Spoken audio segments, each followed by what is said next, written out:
friends, welcome to Sweet Sumi channel. இன்னைக்கு நம்ம சேனல்ல எல்லாருக்கும் பிடிச்ச ஒரு புதுசான ஒரு இதுதாங்க பார்க்க போறீங்க. அது என்னன்னு thumbnail பார்த்தோனே கண்டுபிடிச்சிருப்பீங்களா? ஆமாங்க, இது சப்பாத்தி பீஸா. சப்பாத்தில பீஸாவா அப்படின்னு யோசிக்கிறீங்களா? உங்க வீட்ல நிறைய சப்பாத்தி இருக்கு, பசங்க சாப்பிடவே மாட்டேங்கிறாங்க அப்படிங்கும்போது சப்பாத்தி செஞ்சு போர் அடிக்குது அப்படிமா வேற ஏதாவது செஞ்சு கொடுங்க அப்படின்னு குட்டீஸ் கேட்கும்போது என்ன செய்யலாம்னு யோசிக்கும்போது இந்த வீடியோவை ஸ்கிப் பண்ணாம ஃபர்ஸ்ட்ல இருந்து கடைசி வரைக்கும் பார்த்தீங்கன்னா உங்களுக்கு கண்டிப்பா யூஸ்ஃபுல்லா இருக்குங்க. குட்டீஸ்க்கும் இது ரொம்ப பிடிக்குங்க. அது வாங்க எப்படி பண்றதுன்னு பார்க்கலாம். இப்போ வீடியோக்குள்ள போலாம். வீடியோக்குள்ள போறதுக்கு முன்னாடி as usual நான் சொல்றதாங்க, நீங்க வீடியோ புதுசா பார்க்குற மாதிரி இருந்தா வீடியோ ஃபுல்லா பார்த்து சப்ஸ்கிரைப் பண்ணிடுங்க. பக்கத்துல இருக்கிற பெல் ஐகானை கிளிக் பண்ணிட்டு அதுல ஆல்ங்கிற ஆப்ஷனை கிளிக் பண்ண மறந்துடாதீங்க. இதுதான் என்னோட இன்ஸ்டாகிராமோட ஐடியும் பிக்சரும் டிஸ்கிரிப்ஷன் பாக்ஸ்ல லிங்க் கொடுத்துருக்கேன், கிளிக் பண்ணி ஃபாலோ பண்ணிக்கோங்க. இப்போ பாருங்க, நான் ஒரு சப்பாத்தி சின்ன சப்பாத்தி எடுத்து பண்ணி காமிக்கிறேன். இதை நீ மாதிரி பெரிய சப்பாத்திலையும் பண்ணலாம், அல்லது குட்டி சப்பாத்தியாக இருந்தால் 2 சப்பாத்தியும் பண்ணலாம். இப்போ சாம்பிளுக்கு ஒரு சப்பாத்தி எடுத்து இப்போ பாருங்க, இந்த மாதிரி எட்ஜஸ் எல்லாம் இந்த மாதிரி கவர் பண்ணி டூத் பிக்கில் இந்த மாதிரி ஹோல்ட் பண்ணிக்கோங்க. நான் சொன்ன மாதிரியே இப்போ இதை ஹோல்ட் பண்ணிட்டு நடுவில் மட்டும் இந்த மாதிரி கேப் இருக்க மாதிரி பார்த்துட்டு எட்ஜஸ் எல்லாம் இந்த மாதிரி டூத் பிக்கில் ஹோல்ட் பண்ணி ஸ்டிக் பண்ணிக்கோங்க. இப்போ இதை நான் என்ன பண்ணுறேன்னா, இந்த மைக்ரோவேவ் பிளேட்டில் வச்சுட்டு இந்த சப்பாத்தியை நான் வந்து மைக்ரோவேவில் வைக்க போகிறேங்க. இப்போ மைக்ரோவேவில் பார்த்தீங்கன்னா அரௌண்ட் ஒரு 2 minutes வைக்கிறேங்க. நார்மலாக நம்ம செட் பண்ணுவோம் பார்த்தீங்களா. ஸோ மைக்ரோவேவில் இது ஒரு 2 நிமிஷம் ஹீட் பண்ணுற வச்சுருக்கேன். ஸோ இது 2 நிமிஷத்துக்கு அப்புறம் இது ஹீட் ஆகி வெளில வந்ததுக்கப்புறம் உங்களுக்கு காட்டுறேன் பாருங்களேன் அது எப்படி இருக்கும்னு. ஆஸ் யூஷுவல் பார்த்தீங்கன்னா ஹீட் ஆனதுக்கப்புறம் எப்படி இருக்கும், கிறிஸ்பியாக தான் இருக்கும் பார்த்தீங்களா. ஸோ அந்த கிறிஸ்பியாக தாங்க இருக்குது. இப்போ சப்பாத்தி பார்த்தீங்கன்னா நல்லா கிறிஸ்பியாக இருக்குது, பார்க்கும்போதே உங்களுக்கு தெரிஞ்சிருக்கும். இப்போ அந்த டூத் பிக்கில் வந்து அது எல்லாமே எடுக்கிறேங்க. அதை ஃபோல்ட் பண்ணி வச்சுருக்கிற அந்த எல்லா எட்ஜஸுமே எடுக்கிறேன். இப்போ பாருங்கள், அந்த எம்டியாக இருக்கிற அந்த ஹோலில் ஃபஸ்ட்டு வந்து இந்த ஸ்வீட் அண்ட் ஸ்பைசி சாஸ் இருக்கும் இல்லைங்க, மேகி, இது அது வந்து ஒரு 2 ஸ்பூனுக்கும் கொஞ்சம் கம்மியாக எடுத்தேன். அப்படியே அந்த ரவுண்டில் மட்டும் அந்த உள்ள ரவுண்டாக இருக்கிற இடத்த மட்டும் அப்படியே ஃபோல்ட் பண்ணி அப்படியே சுற்றி விடுறேங்க. இது பார்த்தீங்கன்னா ஸ்வீட் அண்ட் ஸ்பைசி சாஸ்ன்னு சொல்லுவாங்கள்ல, மேகி, அது போட்டிருக்கேன். ஸோ அதை வந்து ஃபுல்லாக ரவுண்டாக ஸ்ப்ரெட் பண்ணிக்கோங்க. ஸோ வெறும் நான் ரவுண்டாக இருக்கிற உள்ளே இருக்கிற சென்டர் பார்ட்டை மட்டும் இந்த மாதிரி கவர் பண்ணிக்கிறேன். அது மேலே பார்த்தீங்கன்னா ஆனியன் டொமேட்டோஸும் இப்படி போட்டிருக்கேங்க. இப்போ இதை ஃபுல்லாக வச்சுட்டு காட்டுறேன் பாருங்களேன், ஆனியன் டொமேட்டோஸையும் எப்படி வச்சுருக்கேன்னு.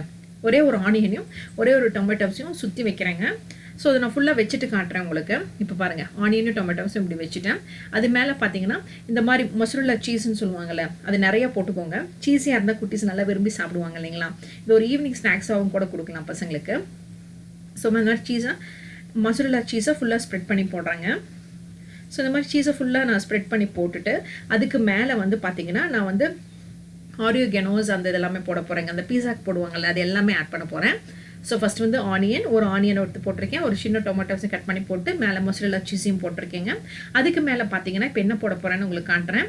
ஸோ அதுக்கு மேலே பார்த்தீங்கன்னா இந்த மாதிரி ஆரியோகெனோ, சில்லி ஃப்ளேக்ஸ், இப்போ நான் போட்டது சில்லி ஃப்ளேக்ஸ், இப்போ நான் அப்போ போட்டது ஆரியோகெனோ, இப்போ போட்டது சில்லி ஃப்ளேக்ஸுங்க. இப்போ நான் அந்த பாட்டிலேருந்து போடுறது பார்த்தீங்கன்னா மிக்ஸ் கர்ப்ஸுங்க. ஸோ இது எல்லாமே போட்டு அப்படியே நான் ஸ்ப்ரெட் பண்ணி விடுறேன். ஸோ இதெல்லாமே போட்டு இப்போ ஃபுல்லாக இருக்கிற அந்த ஸ்டஃப் ரெடி ஆகிடுச்சு. இப்போ வந்து திரும்பவும் இதை வந்து நான் மைக்ரோவேவில் ஒரு 3 minutes வைக்க போகிறேங்க. ஸோ இப்போ இது எல்லாமே போட்டு ரெடி பண்ணி வச்சுட்டேன். இப்போ டேரெக்டாக வந்து இந்த பிளேட்டை வந்து மைக்ரோவேவில் வைக்க போகிறேன். ஸோ இது எவ்வளோ நிமிஷம் பார்த்தீங்கன்னா ஒரு 2 minutes இருந்தால் போதுங்க. 2 to 3 minutes இருந்தால் போதும். ஸோ ஏற்கனவே 2 minutes, இது வந்து பார்த்தீங்கன்னா ஒரு 2.5 minutes 3 minutesக்குள்ளே வச்சுக்கோங்க. ஏன்னா அப்போ தான் அந்த சீஸ் எல்லாம் நல்லா மெல்ட் ஆகி இந்த ஆனியன் அந்த இதெல்லாம் மசாலா ஐட்டம்ஸ் எல்லாம் நல்லா மிக்ஸ் ஆகி வரும்போது உங்களுக்கு நல்லாயிருக்கும். இப்போ ஒரு பார்த்தீங்கன்னா கரெக்டாக எக்ஸாக்டாக ஒரு 3 minutes நான் வச்சு எடுத்தேங்க. இப்போ நான் எடுத்து வெளியில் எடுத்து காட்டுறேன் பாருங்களேன். நல்லா சீஸியாக நல்லா அந்த வாசனையை கமகமானு இருந்துச்சுங்க. இதை சொன்னால் புரியாது, நான் உங்களுக்கு டேஸ்ட் பண்ணி பார்த்தா தான் தெரியும் இல்லைங்களா. சரி, எப்படி இருக்குன்னு நான் டேஸ்ட் பண்ணி காமிக்கிறேன் பாருங்களேன். ஸோ இதெல்லாம் எடுத்துட்டேன். இதெல்லாம் எடுத்து நான் இப்போ டேஸ்ட் பண்ணி பார்க்க போகிறேங்க. செம்மையாக வந்துருச்சுங்க. நிஜமாலுமே உங்கள் வீட்டில் நீங்கள் சப்பாத்தி லெஃப்ட் ஓவர் இருந்துச்சு, குட்டீஸுங்க போர் அடிக்குது, வேறு ஏதாவது டிஃப்ரெண்ட்டாக பண்ணி கொடுங்கன்னு சொன்னாங்கன்னா இப்படி இந்த மாதிரி ரெசிபி செஞ்சு கொடுத்தீங்கன்னா கண்டிப்பாக குட்டீஸ் விரும்பி சாப்பிடுவாங்க. ஏன்னா அந்த சீஸு, அந்த ஆரியோகெனோ, அந்த சில்லி ஃப்ளெக்ஸ்லாம் இருக்கனால அந்த பீஸா ஸ்டைல்லே இருந்துச்சுங்க. இதை பீஸா ஸ்டைல் சப்பாத்தின்னே சொல்லுவேன். ஒரு டிஃப்ரெண்ட்டான ரெசிபி, ஒரு புதுவிதமான ரெசிபின்னே சொல்லுவேன். இந்த ரெசிபி உங்கள் எல்லாருக்கும் சூப்பராக பிடிச்சிருக்குன்னு நினைக்கிறேங்க. இந்த ரெசிபி பிடிச்சிருந்தா மறக்காமல் இந்த வீடியோக்கு ஒரு லைக் கொடுங்க. இதை நீங்கள் ட்ரை பண்ணி பார்த்தீங்கன்னா எப்படி வந்திருக்குன்னு எனக்கு கமெண்ட் செக்ஷனில் மறக்காமல் சொல்லுங்கள். மறக்காமல் இந்த வீடியோ உங்கள் ஃப்ரெண்ட்ஸ்க்கும் ரிலேட்டிவ்க்கும் ஷேர் பண்ணுங்கள். நீங்கள் புதுசாக பார்க்குற மாதிரி இருந்தால் வீடியோ ஃபுல்லாக பார்த்து சப்ஸ்கிரைப் பண்ணிவிடுங்க. பக்கத்தில் இருக்கிற பெல் ஐக்கானை கிளிக் பண்ணிவிட்டு அதில் ஆளுங்கிற ஆப்ஷனை கிளிக் பண்ண மறந்துடாதீங்க. Thank you friends.